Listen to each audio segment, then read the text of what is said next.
జకర్యా గ్రంథం 9వ అధ్యాయం. హద్రాకు దేశమును గూర్చియు దమస్కు పట్టణమును గూర్చియు వచ్చిన దేవోక్తి.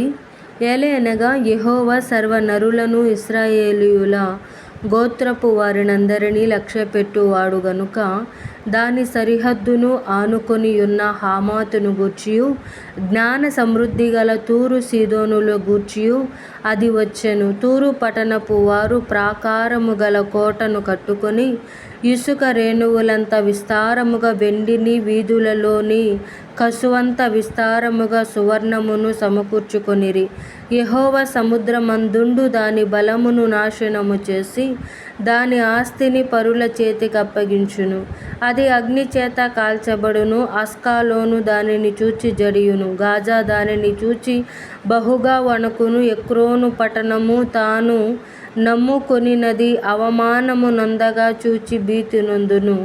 గాజా రాజు లేకుండా పోవును. అస్కలోను నిర్జనముగా ఉండును. అష్టోదులో సంకర జనము కాపురముండును.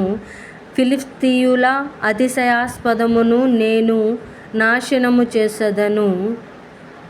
వారి నోట నుండి రక్తమును వారికను తినకుండా వారి పండ్ల నుండి హేయమైన మాంసమును నేను తీసివేసెదను.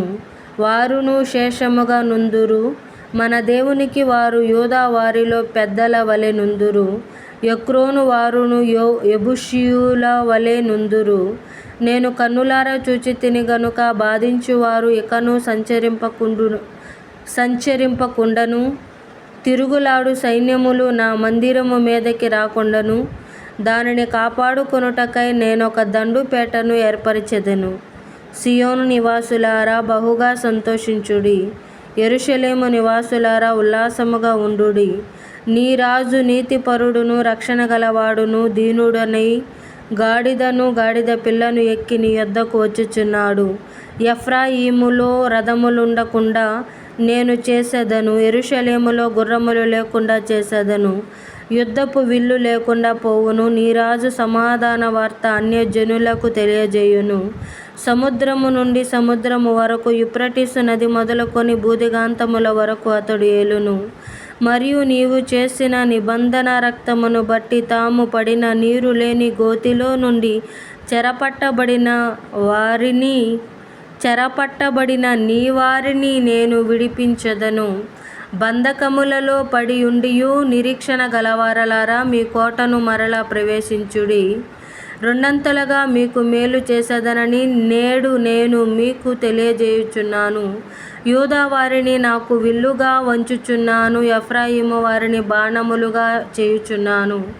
సియోను నీ కుమారులను రేపుచున్నాను. శూరుడు ఖడ్గము ప్రయోగించున్నట్లు నేను నిన్ను ప్రయోగింతును. గ్రీకీయులారా సియోను కుమారులను మీ మీదికి రేపుచున్నాను.